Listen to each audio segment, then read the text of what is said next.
اللہ الرحمن الرحیم اللہم صلی علی سیدنا محمد وعلی آل سیدنا ومولانا محمد ادرکنا یا رسول اللہ صلی اللہ تعالی علیہ وسلم۔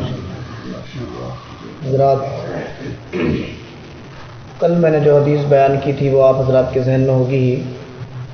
مختصر اس کا خلاصہ یہ تھا کہ ایک صحابی رسول اپنے گھر میں آئے تو بیوی بچوں کو پریشانی کے عالم میں دیکھا تو وہ شرما گئے اور جنگل کی طرف نکل گئے۔ ان کی بیوی سے رہا نہ گیا، اس نے جو تھا اپنی غربت کو چھپانے کے لیے چکی کا پارٹ، اوپر والا پارٹ نیچے والے پارٹ پر رکھ دیا اور تنور میں آگ لگا دی اور اللہ سے دعا کی، اے اللہ تو ہمیں روزی عطا فرما دے، ہے نا۔ اور پھر اللہ نے ان پہ کرم فرمایا۔ دیکھا اس عورت نے کہ وہ جب دعا کر کے اٹھی تو چکی کا جو گھیرا تھا وہ آٹے سے بھرا پڑا تھا اور اس نے جو تنور جلایا تھا اس تنور میں روٹیاں لگی ہوئی تھی، ہے نا۔ یہ اللہ پہ بھروسہ اور توکل کی برکت ہے۔ آج جو حدیث میں پیش کر رہا ہوں وہ حدیث بیان کروں گا۔ دونوں ہی حدیثیں بڑی اہم ہیں اور بہت ہی پیاری ہیں۔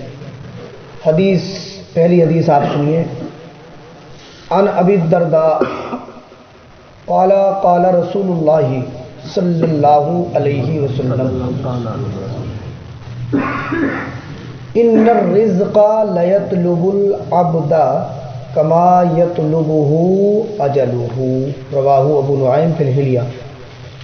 حضرت ابو درداء رضی اللہ تعالی عنہ سے روایت ہے، وہ کہتے ہیں کہ اللہ کے رسول صلی اللہ تعالی علیہ وسلم نے ارشاد فرمایا، ان الرزق لیطلب العبد۔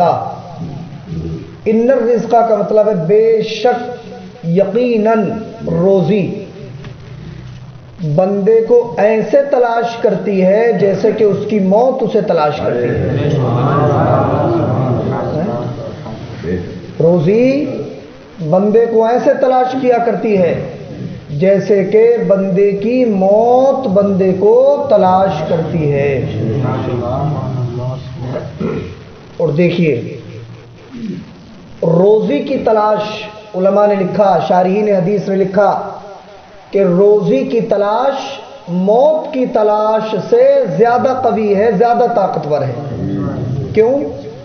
اس لیے کہ موت کب آتی ہے؟ جب آدمی اپنی روزی پوری کر لیتا ہے، اس کی عمر ختم ہو جاتی ہے، تو روزی کے پوری کر لینے کے بعد، عمر کے ختم ہونے کے بعد موت ایک بار آتی ہے اور بندے کی روزی اللہ کے کرم سے روزانہ اترتی رہتی ہے۔ اور اللہ پاک بھی قرآن پاک میں فرماتا ہے، ثم رزقکم ثم یمیتکم ثم یحییکم، پھر اللہ تمہیں رزق دے گا، پھر تمہیں مارے گا اور تمہارے مارنے کے بعد پھر تمہیں قیامت کے دن دوبارہ زندہ فرمائے گا، ہے نا۔ اب اس حدیث کا کیا مطلب ہوا کہ روزی بندے کو ایسے تلاش کرتی ہے جیسے کہ اس کی موت اسے تلاش کرتی ہے۔ تو اس جملے کا مطلب یہ ہے کہ موت کو آپ تلاش کریں یا نہ کریں، بہرحال موت ہمیں پہنچ جائے گی۔ قرآن شریف میں ہے نا، اینما تکونوا یدرککم الموت ولو کنتم فی بروج مشیدہ۔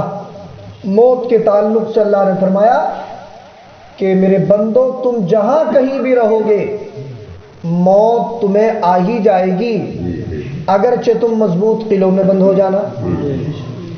تو موت کو تلاش کریں ہم یا نہ کریں، موت ہمیں آ ہی جائے گی۔ ایسے ہی آپ اور ہم رزق کو تلاش کریں یا نہ کریں، ہمارے حصے کا رزق ہمیں مل ہی جائے گا، مگر رزق کو تلاش کرنا سنت ہے۔ یہ نہیں کرنا چاہیے ہمیں کہ ہم جو ہے خالی گھر میں بیٹھے رہیں کہ ہمیں تو رزق ملے گا ہی۔ بے شک اللہ پاک رزاق ہے، وہ کوئی نہ کوئی انتظام فرمائے گا، مگر ہمیں خالی نہیں بیٹھے رہنا ہے، ہاتھ پہ ہاتھ رکھ کے نہیں بیٹھنا ہے، بلکہ ہمیں اپنے رزق کی تلاش میں نکلنا ہے۔ اللہ نے اس کا حکم بھی دیا ہے کہ اللہ کا فضل تلاش کرو. اس کا مطلب ہے وہاں فضل سے مراد ہے روزی رزق، یعنی اللہ نے جو تمہارے حصے کا رزق اتارا ہے تم اللہ کی زمین میں چل کے اسے تلاش کرو. تو دیکھیے جس طریقے سے موت کو بندہ تلاش کرے نہ کرے موت اسے آ جاتی ہے، ایسے ہی بندہ اپنی روزی کو تلاش کرے نہ کرے مگر اس کے حصے کا رزق اسے پہنچ جائے گا، مگر رزق کی تلاش کرنا سنت ہے. اب دو چیزیں ہوئی اس حدیث سے، دو باتیں سامنے آئی، ایک ہے رزق کی تلاش اور ایک ہے موت کی تلاش. موت کی تلاش ممنوع ہے، ناجائز ہے، اور رزق کی تلاش سنت ہے. سمجھے؟ حضرت یوسف علیہ الصلوۃ والسلام، دیکھیے کچھ چیزیں ایسی ہوتی ہیں کہ جن کا ارادہ کر کے ہم جاتے ہیں کہیں، تو کچھ چیزیں بغیر ارادے کے بھی مل جاتی ہیں کہ نہیں مل جاتی ہیں؟ ایسا ہوتا ہے کہ نہیں؟ مثال کے طور پہ میں کہیں جا رہا تھا، مجھے مولانا حسن صاحب سے ملاقات کرنا تھی، تو میرا ٹارگیٹ تھا ان کی ملاقات. راستے میں سید ساجد میاں صاحب مل گئے، ان سے ملاقات ہو گئی، مان لیجئے ہے، ان سے سلام دعا ہو گیا. اصل سلام دعا ان سے کرنا مقصود تھا، راستے میں بہت سارے اسلامی بھائی ملتے چلے گئے، سب سے ملاقات ہوتی چلی گئی، ہے نا. یا کوئی آپ خاص کام کرنے جا رہے اور ایک کام ایسا تھا جسے ابھی آپ کو کرنا ہے، ایک کام ایسا تھا 2 دن کے بعد کرنا ہے، راستے میں چلتے چلتے 2 دن بعد جو کرنا تھا وہ بھی ہو گیا. تو کچھ چیزیں ایسی ہوتی ہیں جنہیں ہم اپنے ارادے سے اور جو ہے انہی کو ٹارگیٹ بنا کے کرنا چاہتے ہیں، انہی کے ساتھ کچھ چیزیں ہمیں مل جاتی ہیں. آپ رزق تلاش کرنے کے لیے جائیں تو رزق تو آپ کو حاصل ہوگا ہی، اس کے ساتھ اور بھی بہت سارے فائدے آپ کو مل جائیں گے. جیسے حضرت یوسف علیہ السلام کے بھائی مصر میں حضرت یوسف کو تلاش کرنے نہیں گئے تھے، بلکہ وہ تو وہاں غلہ لینے کے لیے گئے تھے، روزی تلاش کرنے گئے تھے، مگر اللہ پاک نے انہیں حضرت یوسف سے ملا دیا، ہے نا. تو اس حدیث کو اچھی طرح یاد رکھیں کہ اللہ پاک نے ہمیں پیدا فرمایا ہے، اللہ ہی روزی دینے والا ہے، اسی کو بس روزی دینے والا جانے. اگر ہم نے اس کے علاوہ کسی اور کو روزی دینے والا سمجھ لیا تو یہ شرک ہو جائے گا. اللہ پاک قرآن میں فرماتا ہے وَمَا مِن دَابَّةٍ عَلَى اللَّهِ وَمَا مِن دَابَّةٍ فِي الْأَرْضِ إِلَّا عَلَى اللَّهِ رِزْقُهَا وَيَعْلَمُ مُسْتَقَرَّهَا وَمُسْتَوْدَعَهَا. اللہ فرماتا ہے کہ زمین کے اوپر جتنے رینگنے والی چیزیں ہیں ان سب کے رزق کی ذمہ داری اللہ نے اپنے ذمہ کرم پہ لے لی، اور اللہ سے بہتر رزق دینے والا کوئی ہے نہیں. اللہ خود فرماتا ہے وہ خیر الرازقین واللہ خیر الرازقین، اللہ ہی بہترین رزق دینے والا ہے. اسی پہ بھروسہ کریں، اسی کی جانب لو لگائیں، ہے نا، اسی کی نعمتوں کو کھا کے شکر ادا کریں. اللہ کے رسول صلی اللہ تعالی علیہ وسلم کی ایک حدیث میں نے آج ہی پڑھی. اللہ کے رسول صلی اللہ تعالی علیہ وسلم ہمیں ہر حال میں، یہ حدیث ہے، ہر حال میں ہمیں الحمدللہ کہنا چاہیے. حدیث پاک بیہقی شریف میں ہے، اللہ کے رسول صلی اللہ علیہ حضرت ابن عباس رضی اللہ تعالیٰ عنہ سے روایت ہے، اور یہ بات یاد کر کے آپ جائیں. بہت پیاری حدیث میں آپ کو سنا رہا ہوں. ابھی میں مغرب بعد ایک کتاب پڑھ رہا تھا تو میرے سامنے یہ حدیث آئی تو میں نے سوچا آپ حضرات کو بھی بتا دوں. حضرت ابن عباس رضی اللہ تعالیٰ عنہ سے روایت ہے، رسول اللہ صلی اللہ علیہ وسلم نے ارشاد فرمایا سب سے پہلے قیامت کے دن سب سے پہلے جنت کے اندر ان لوگوں کو بلایا جائے گا جو خوشی میں بھی الحمدللہ کہتے ہیں اور غم کے موقع پہ بھی الحمدللہ کہتے ہیں. ہر حال میں اگر خوشی کا موقع ہو الحمدللہ کہیں، غم کا موقع ہو، مصیبت کا موقع ہو الحمدللہ کہیں.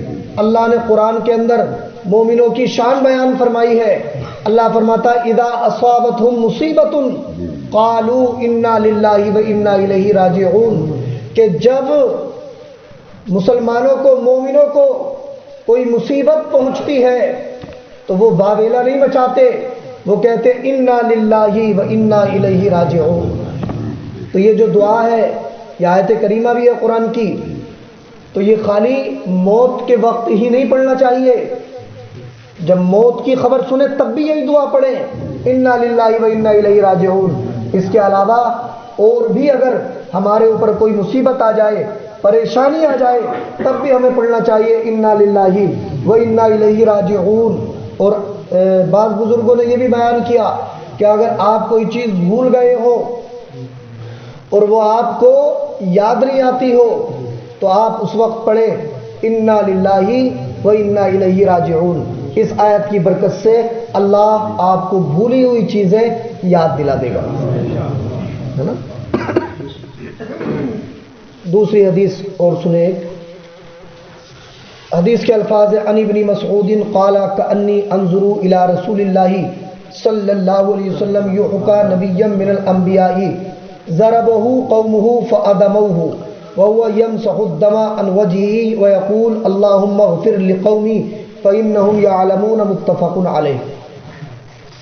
حضرت ابن مسعود رضی اللہ تعالی عنہ سے روایت ہے، یہ حدیث انہوں نے رسول پاک صلی اللہ علیہ وسلم کے یا تو وصال کے بعد بیان فرمائی یا رسول اللہ کی بارگاہ کے علاوہ دوسرے صحابہ کے مابین اس حدیث کو بیان کیا۔ دیکھیے صحابہ کرام رسول پاک صلی اللہ علیہ وسلم کی اداؤں میں اور رسول اللہ صلی اللہ علیہ وسلم کے جلووں میں کس طریقے سے گم رہتے تھے، کیسے کھوئے رہتے تھے صحابہ اپنے پیارے آقا صلی اللہ علیہ وسلم کی اداؤں میں۔ اس حدیث میں دیکھیں حضرت ابن مسعود کہتے ہیں کأنی انظر الی رسول اللہ یحکی نبیا من الانبیاء، کہ جب رسول اللہ صلی اللہ علیہ وسلم نبیوں میں سے ایک نبی کا واقعہ بیان کر رہے تھے تو آپ کی ادائیں مجھے اب بھی یاد ہیں، مجھے اب بھی ایسا لگ رہا ہے جیسے میں رسول پاک کو دیکھ رہا ہوں۔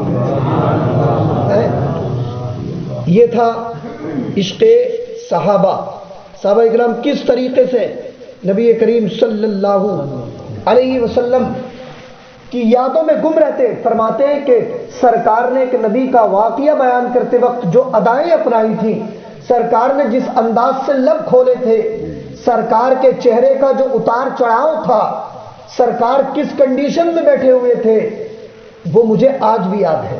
مجھے ایسا لگ رہا ہے کہ ابھی میرے مصطفیٰ بول رہے ہیں اور میں انہیں دیکھ رہا ہوں۔ ایک شاعر نے کہا نا، ریاضت نام ہے تیری گلی میں آنے جانے کا، ریاضت نام ہے تیری گلی میں آنے جانے کا، تصور میں تیرے رہنا عبادت اس کو کہتے ہیں۔ ریاضت نام ہے تیری گلی میں آنے جانے کا، تصور میں تیرے رہنا عبادت اس کو کہتے ہیں، ہے نا۔ اب نبی پاک صلی اللہ علیہ وسلم نے کس نبی کا واقعہ بیان کیا تو دیکھیے، اور کیا بیان کیا تو سرکار نے فرمایا، ایک نبی کی بات بیان کرتے ہوئے فرمایا کہ انہوں نے لوگوں کو دین کی دعوت دی، اللہ کے ایک ہونے کے بارے میں بتایا، اور انہیں برائیوں سے نکال کر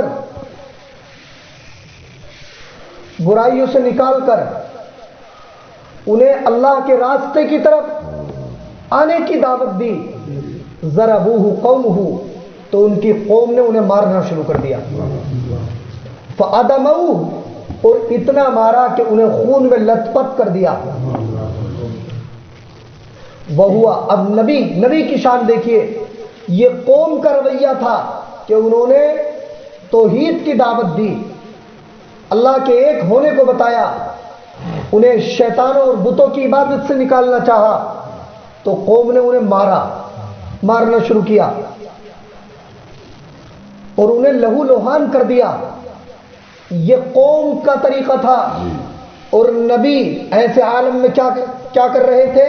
وَهُوَ يَمْسَحُ الدَّمَ عَنْ وَجْهِهِ وَيَقُولُ، وہ نبی اپنے چہرے سے خون پوچھ رہے تھے اور ہاتھوں کو اٹھا کے دعا کر رہے تھے، اللہم اغفر لقومی فإنہم لا یعلمون، اے اللہ میری قوم کی بخشش فرما دے، میری قوم کو بخش دے، اس لیے کہ میری قوم جانتی ہی نہیں ہے۔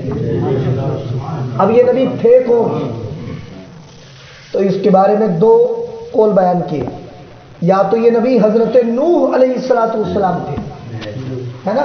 حضرت نوح علیہ السلام اپنی قوم سے بڑی مصیبتیں اٹھائیں، ان کی قوم نے اتنی تکلیف پہنچاتی تھی کہ آپ کئی کئی دن کے لیے بے ہوش ہو جاتے تھے، اور جب ہوش میں آتے تو اپنے کام سے آپ باز نہیں رہے، تبلیغ دین سے آپ پیچھے نہیں ہٹے، بلکہ جب ہوش میں آتے تو پھر آپ لوگوں کو تبلیغ فرمایا کرتے۔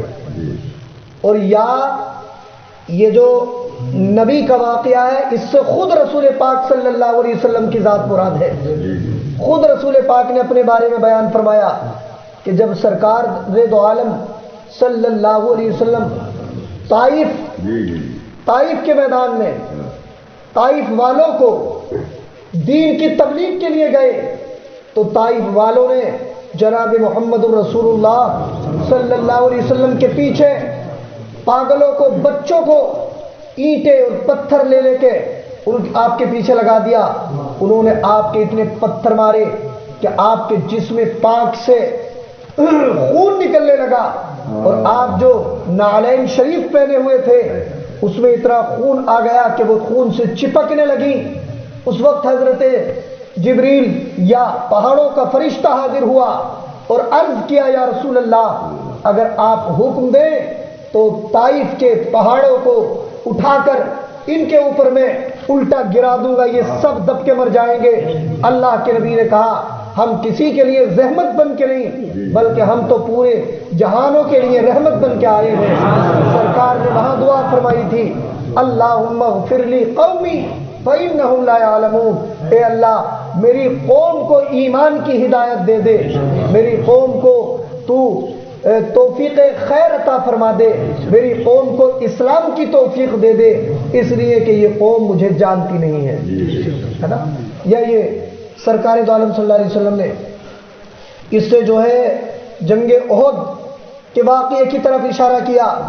سرکار دو عالم صلی اللہ علیہ وسلم جنگ احد میں سرکار دو عالم کے ایک پتھر ایک کافر کا آ کے سرکار کے چہرے انور پر لگا تھا، جس سے سرکار دو عالم کے چہرے پاک سے خون نکلنے لگا تھا۔ سرکار اسے پوچھ رہے تھے، پوچھ اس لیے رہے تھے کہ اگر وہ خون زمین پہ گر جاتا تو اللہ کا عذاب آنے کا اندیشہ تھا، اس لیے سرکار چہرے سے خون کو پہنچ رہے تھے اور دعا کر رہے تھے، اللہم اغفر لقومی فإنہم لا یعلمون، اے اللہ میری قوم کو ایمان کی توفیق عطا فرما دے، اس لیے کہ یہ میری قوم مجھے جانتی ہی نہیں ہے نا؟ یہ تھی شان رسالت، اور یہ تھا قوم کا رویہ۔ وہ اللہ پہ بھروسہ رکھتے تھے، انہیں اللہ کے عطا کیے ہوئے علم سے یہ معلوم تھا نا کہ اگرچہ آج یہ نہیں جان رہے ہیں لیکن ان کے آنے والی نسلیں میرا کلمہ پڑھ کے مسلمان ہو جائیں گے، انہیں اللہ پہ بھروسہ تھا۔ ہمیں بھی چاہیے کہ ہم اپنے پیارے نبی صلی اللہ علیہ وسلم کے نقش قدم پہ چلیں، اور کسی بھی مصیبت کے آنے کے وقت ہم جو ہے پریشان نہ ہو جائے، بلکہ صبر کے دامن کو پکڑے رہیں اور اللہ پہ بھروسہ رکھیں۔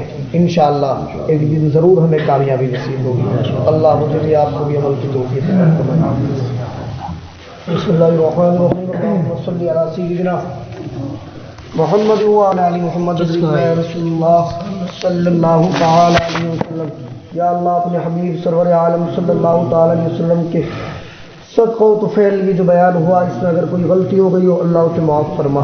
یا اللہ اسے اپنی بارگاہ میں قبول فرما، ہم سب کو نبی اکرم صلی اللہ علیہ وسلم کے نقش قدم پہ چلنے کی توفیق عطا فرما۔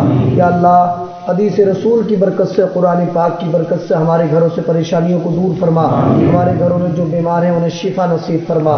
یا اللہ ہمارے گھروں سے تمام زمینی آسمانی بلاؤں کو دور فرما۔ یا اللہ ہمارے رزقوں میں، روزی روزگار میں برکتیں پیدا فرما۔ صلی اللہ تعالی علی خیر خلقہ محمد وآلہ وصحبہ اجمعین برحمتک یا ارحم الراحمین۔